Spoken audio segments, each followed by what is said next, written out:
તો બાય. એને છે ને મસાલા ખીચડી બહુ જ ભાવે, તો કે નાસ્તામાં મારે મસાલા ખીચડી લઈ જ આવી છે. હાલો જમવા. જો મગ, ભાત, રોટલી, મરચાં. હજી તો પેલા રસોઈ કરતી ત્યાં મહેમાન આવ્યા, પછી છેક 2 વાગે તો જમવા બેઠા.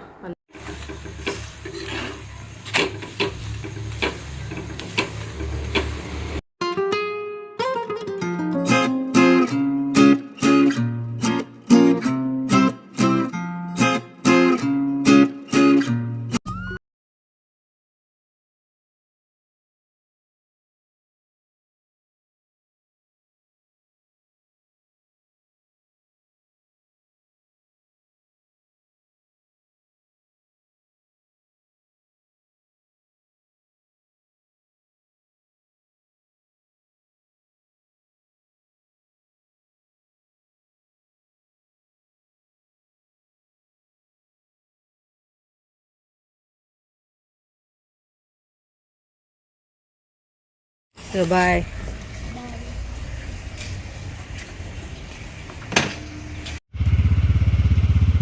ગુડ મોર્નિંગ, જય શ્રી કૃષ્ણ. કેમ છો બધા? મજામાં જશો તો. જેની ગઈ સ્કૂલે, અને આજ તો સવારમાં જ ગઈ. મને મસાલા ખીચડી જ કરી દે કે એને છે ને મસાલા ખીચડી બહુ જ ભાવે, તો કે નાસ્તામાં મારે મસાલા ખીચડી લઈ જ આવી છે. મસાલા ખીચડી કરી દીધી હતી, અને ચા નાસ્તો એ પતી ગયો, અને કામ એ બધું પતી ગયું, અને થોડુંક વિડીયો એડિટિંગનું કામ કરવું છે. પછી એક ઓર્ડર છે તેનો પાર્સલ લઈને કરવાનું છે, અને પછી કરશું રસોઈ. તો રસોઈમાં તો આજે છે ને મગની દાળ કરશું, ભાત, રોટલી, સલાડ, મરચાં એવું કરશું, છાશ ને. તો હાલો પહેલાં થોડુંક કામ પતાવી લો મારું, અને પછી કરીએ રસોઈ. અને તડકો અને ગરમી એવી ચાલુ થઈ ગઈ છે જોરદાર. અત્યારથી જ એવી ગરમી ચાલુ થઈ છે ને કે કિચનમાં ઊભું નથી રહેવાતું. હજી તો ઉનાળાની શરૂઆત થઈ નથી. હજી તો છે ને હોળી સુધી તો ઠંડી હોય જ, એના બદલે અત્યારથી ગરમી ચાલુ થઈ ગઈ છે. તો હાલો એટલું પતાવી અને પછી આપણે રસોઈ.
હાલો જમવા. જો મગ, ભાત, રોટલી, મરચાં અને છાશ. બરાબર રસોઈ કરતી હતી, અને રોટલી 2-3 બનાવવાની બાકી રહી. જ્યાં મહેમાન આવી ગયા એટલું મૂકી, અને પછી મારે બેસવું પડ્યું મહેમાન સાથે. હજી અત્યારે ગયા, અને પછી જેની છે ને જેનીએ 2 રોટલી બનાવી. જો એના હાથની રોટલી હું બતાવું તમને. જેનીએ રોટલી કરી, પછી 2 કે હું બનાવું. આ 2 રોટલી એને બનાવી. કેવી બનાવી કહેજો. આ તમારે ખાવાની છે? ખાઈ જઈએ. હાલો જમવા. જમીને ફ્રી થઈ ગયા, ભણવાનું ચાલુ થઈ ગયું. શું વાર્તા વાંચે?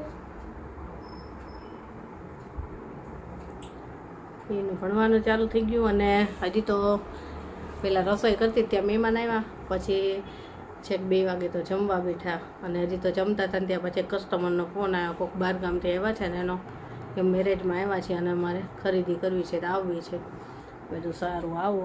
તો કે હજી અહીંયા થોડુંક મેરેજનું કામ પતી જાય ને પછી સાંજે ના આવી. મેં તો કાંઈ વાંધો નહીં, આવજો, ઘરે જ જો. હાલો હવે હમણાં થોડીક વાર પછી એ લોકો આવશે. સાંજ થઈ ગઈ છે, પાર્સલ એ થઈ ગયું. આજે અમદાવાદનું પાર્સલ હતું અને હવે કરવી છે રસોઈ. તો અત્યારે તો છે ને દહીં અને થેપલા કરવાના છે મેથી વીણવાની છે. દહીં હવે છે ને હવે ગરમી ચાલુ થઈને ઉનાળો ચાલુ થયો ને એટલે હવે દહીં સારું બને છે, નહીંતર દહીં બનતું જ નહોતું, કડવા જેવું થાય, ભાવે જ નહીં.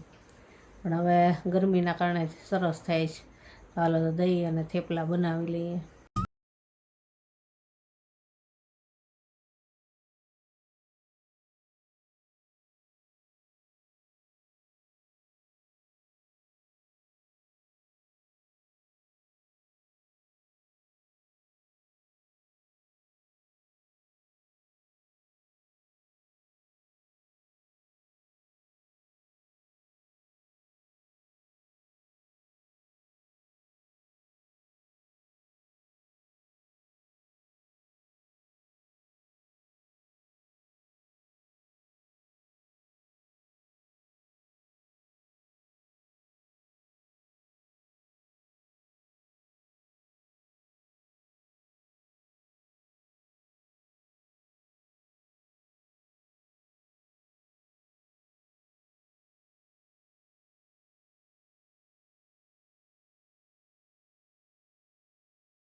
કેવા બધા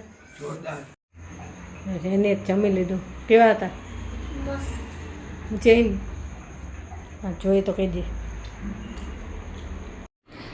હાલો જમવા. જો છોકરાઓએ જમી લીધું અને હવે અમે બે બેસું. થેપલા ને દહીં ખાવાની મજા આવે ને મને તો થેપલા ને જાય ભાવે. આપણે સવારે નાસ્તામાં થેપલા બનાવશું. પછી કેવીને નહીં બહુ ભાવે થેપલા ને દૂધ. હાલો જમવા. જમીને ફ્રી થઈ ગયા. પાછા જીંજરા લીધા હતા, જીંજરા ફોલ્યા. કાલે છે ને લીલા ચણાનું શાક કરવું છે તો અત્યારે ફોલી લીધા. અને ચાલો હવે આજનો વિડીયો અહીંયા જ પૂરો કરશું. કાલે મળીશું. Bye, good night.